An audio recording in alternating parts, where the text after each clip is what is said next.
స్నేహితులారా, మీ ద్వారా ఈ రాష్ట్ర ప్రజలకు, రాష్ట్రంలో ఉన్న పొలిటికల్ పార్టీలకు, అట్లాగే రాష్ట్ర పరిపాలన యంత్రాంగానికి కొన్ని మంచి మాటలు చెప్తామని ప్రయత్నం చేస్తాం. అంటే ఇప్పుడు మంచి మాటలు లేవా అంటే లేవని అభిప్రాయం నాలాంటి వాళ్ళకు ఉంది కాబట్టి కొద్ది మంచి మాటలు చెప్దాం.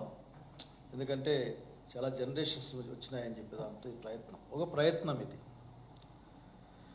మనమంతా స్పష్టంగా గమనించుకోవాల్సింది ఏంటంటే, భారత రాజ్యాంగం ఆర్టికల్ 14 ద్వారా అందరూ సమానమే, అన్ని విషయాల్లో అందరూ సమానమే, ఎన్నికల్లో పాల్గొనడంలో ఉన్న హక్కుల్లో సమానమే, న్యాయాన్ని పొందడంలో సమానమే, అవకాశాలని పొందడంలో కూడా సమానమే అని డాక్టర్ బాబాసాహెబ్ అంబేద్కర్ నాయకత్వంలో వచ్చిన భారత రాజ్యాంగం చెప్తుంది. ఇందరికి అమలు అవుతారు.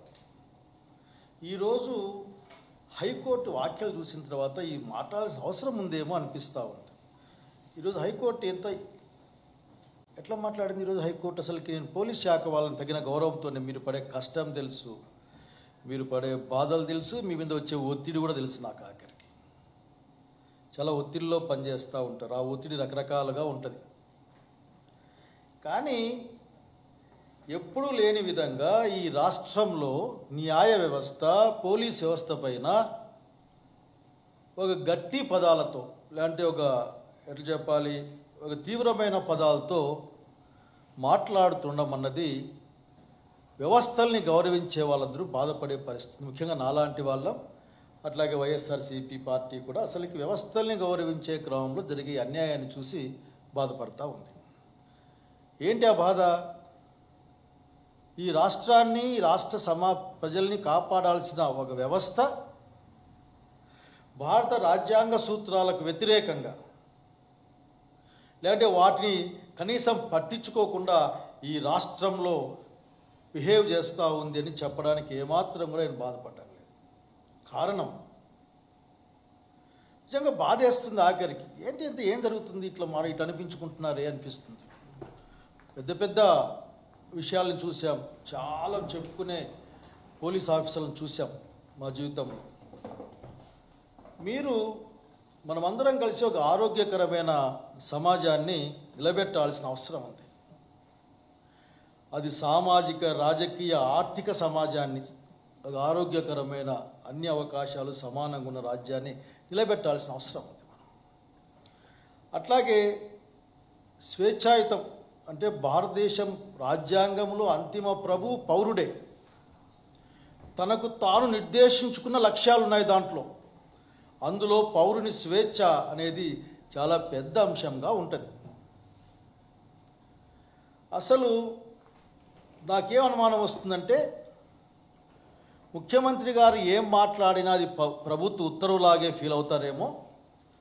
ఆయన అనేక 2-3 సార్లు ఈ మధ్య కాలంలోనే నేను పొలిటికల్ గవర్నెన్స్ చేస్తాను, పొలిటికల్ గవర్నెన్స్ ఉంటుంది ఇంకటి నుంచి, వైసీపీ వాళ్ళకి ఎటువంటిది అందడానికి వీల్లేదు, నేను ఒప్పుకోను అనే దాని నుంచి మీరేమైనా ఈ విధంగా బిహేవ్ చేస్తున్నారా ఆలోచించుకోమని కోరుతా ఉన్నా. మీరు అసలు నిజంగానే నేను అందరినీ అడిగేది ఒకటే, మీకు ఎక్కడో స్వేచ్ఛ గురించి మీకు ఆలోచన రాదా? మా ప్రేమ్ కుమార్ పైన ఆయన ఏదో ఒక రీల్ చేశాడు. గుంటూరులో చేసిన ఆయన పైన కర్నూలులో కేసు పెట్టారు. ఆయన దగ్గర 300 రూపాయలు దొరికితే అదొక పెద్ద వ్యవస్థీకృత నేరంగా మీరు చూపించే ప్రయత్నం చేశారు. దాన్ని కోర్టు ఒప్పుకోలే. స్వయంగా గౌరవ జడ్జి గారు వాళ్ళు మాట్లాడారు. అసలు ఏంటయ్యా ఇది ఇంత న్యాయంగా మాట్లాడుతూ ఉన్నారు, మేము కళ్ళు మూసుకొని ఉండాలా, మీరు చెప్పిందే వినాలా, ఇట్లా జరగదు, ఇట్లా జరగడానికి వీలు లేదు అని గౌరవ హైకోర్టు వ్యాఖ్యానించిన నేపథ్యంలో నేను ఇంకొక 2 మాటలు చెప్పాలనుకుంటా ఉన్నా. అయ్యా, ప్రజాస్వామ్య వ్యవస్థలో విమర్శ, ఆత్మవిమర్శ అనేది ప్రధానంగా ఉంటాయి.